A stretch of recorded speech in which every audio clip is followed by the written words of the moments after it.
Saudações, nobres ouvintes do podcast Sem Esperança. Dando os meus crestostões sobre a conjuntura, né, que é de uma troca de gerações, assim, digamos, política que está havendo. E ela realmente foi vinda de uma frase de um deputado que até já é cinquentão, né? Mas ainda assim muito válida. E não foi hoje que ele disse, foi há um certo tempo até, foi uma coisa de anos, né? E, bom, cruzando isso com o fato das idas ao hospital do Lula, né? E também pessoas sendo escanteadas do processo eleitoral próximo, realmente vejo que isso daí está se concretizando.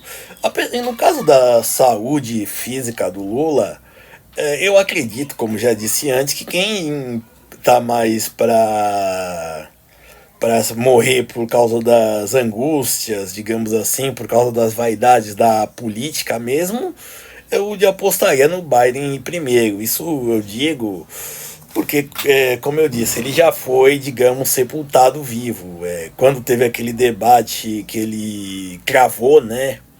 O Tico e o Teco não conseguiram interagir, e o Trump, que é um comunicador de longa data, é, ele não precisava ler um discurso, ele tinha todo o jogo de cintura para falar e por aí vai. Então aí eles já viram que precisavam descartar ele. A Kamala Harris, que tinha só a vantagem de ser mulher e de origem, digamos assim, marginal para os Estados Unidos, que é latina, negra e tudo mais, mas também é uma leitora de script. Enfim. Mas o Biden ele já foi descartado ainda na campanha eleitoral, né? Tanto que depois ele ficou em ato, um silêncio de uma semana mais ou menos, para curar essa fossa dele mesmo. E ele já sabe que ele tá cumprindo tabela, né? Enfim. E, bom, como ele tá lá só como incumbente do cargo, né? Basicamente pode-se dizer que não tem ninguém para bajular ele, é, ao contrário do Lula, né? Vai ter muita gente ainda dizendo que ele não tá errado, que a culpa do caos que acontece não é dele, caso ele chegue a 2026. Mas também, como eu disse, troca de geração, vê-se que, assim, primeiro, eu cito dois paradigmas para isso, na verdade até três, pode-se dizer, para entender essa troca de geração e que faz muito sentido. Primeiro, seria a Constituição de 88, é um marco para pontuar mesmo. A Constituição de 88 é o plano real, sem a inflação que acabou com a inflação galopante, né? E a era digital mesmo, e principalmente das redes sociais. O Lula e Bolsonaro, Caiado, tanto essa geração principalmente que disputa os executivos, assim, que visam a presidência, digamos assim, foram forjados nesse ambiente analógico, nesse ambiente de inflação galopante, de restrição, do governo ditatorial. Então realmente agora eles estão tendo de conviver com isso. E o Lula, tanto a inelegibilidade do Bolsonaro, Ronaldo Caiado e por aí vai, já mostra que, e também com a simplesmente capacidade física do Lula, afinal, como direi, ele pode até estar com a mente acreditando que está afiada, mas o corpo não está acompanhando. Apesar de eu achar que ele tá mais que nem o Mr. Magoo, né? Que todo mundo sabe que não vê um palmo à frente à frente dá um palmo à frente, né? Dos olhos.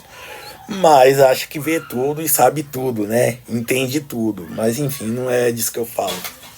Falo mesmo realmente de quem não foi apagado como por exemplo o Dr. Paulo Maluf pela imprensa, ou quem não ou simplesmente quem está inelegível, como eu disse, o Caiado, ou até mesmo como o caso do Lula, que está já demonstrando sinais de fraqueza física e até de caducidade, afinal o problema foi na cabeça. Mas isso uma coisa não tem muito a ver com a outra, enfim. Mas realmente vemos que a nova geração de políticos, e quem falou isso, como eu disse, já esse deputado já tinha seus 50 anos, na época não, mas hoje tem 50 anos, e é anterior à era digital, ao Plano Real, à Constituição de 88. Até eu sou posterior a ela, né? E sou anterior ao Plano Real, mas enfim, realmente vê-se essa troca mesmo de geração. E assim, quem não está acostumado a interagir com redes sociais, digamos assim, quebrar um preceito do funcionalismo público, que é a impessoalidade, certo? Que é até o decoro, digamos assim, de fato tá sim, está, não vou dizer excluído, mas vai acabar assumindo mesmo do processo eleitoral, vai ficar indo de escanteio. Nas câmaras, não vou dizer tanto nas partes de prefeituras e tudo mais, porque política municipal é outra coisa, é um universo à parte. Mas nas câmaras federais e estaduais e também como se diz, e também nos executivos estadual e federal, você já vai ver uma mudança e é necessária. E assim, independente do Lula chegar lá, na eleição de 2026, eu acredito que aí sim realmente vai ser trágico, não havia outra palavra, e principalmente para ele. Apesar de eu acreditar que ele tá purgando o mal que ele causou, bom, como eu disse, também seria positivo, né, pro PT se fosse, né, se ele não terminasse o mandato em vida, ele saísse da vida para entrar na história, né. Digo isso porque assim, ele não vai conseguir resolver o abacaxi com a economia brasileira. O Alckmin também duvido, porque assim é o que ressuscitou a carreira política dele, que ele destruiu criando o Dória, que se autodestruiu junto.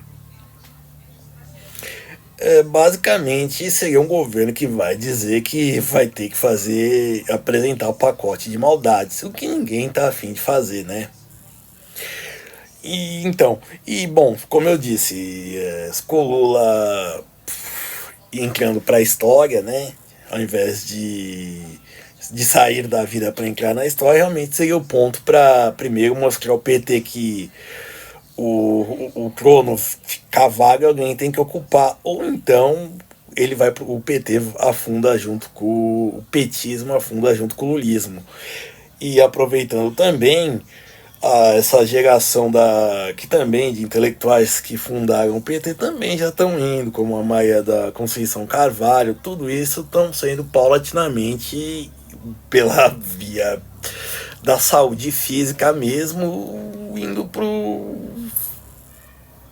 sendo substituídos por algo melhor. Isso daí realmente não saberemos, mas vão estar sendo paulatinamente, certo? Até nos think tanks.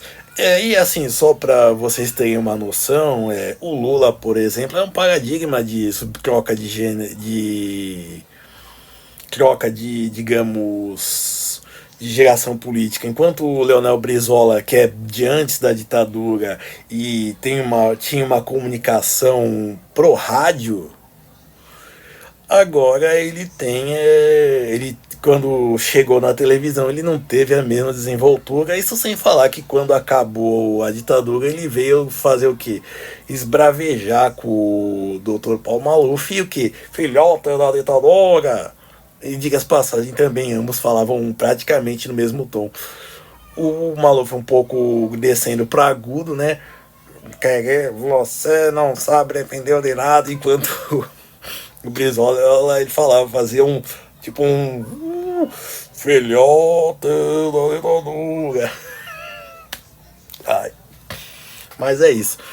Vemos realmente, tanto pela via da inelegibilidade, no caso do Caiado, que também é uma figura que se concorreu com o Lula em 89, com o Collor, e também todos esses também já estão cantando, já estão saindo, já estão entrando para os livros de história, né?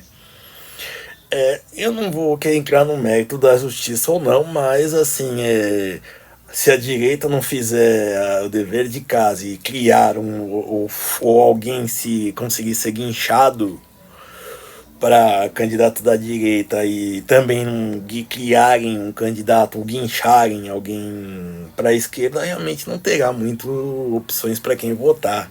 Vai ser basicamente como aconteceu nas eleições municipais de muitas capitais, onde se votou no menos pior. Entendeu? Então, assim, basicamente a pessoa votou com o estômago, né? Para não dizer outra coisa, ao invés de usar o cérebro. Então, é o que se há de esperar. Não vai melhorar mesmo. Enfim, né? Bom, sejamos ou tentemos ser felizes. Obrigado.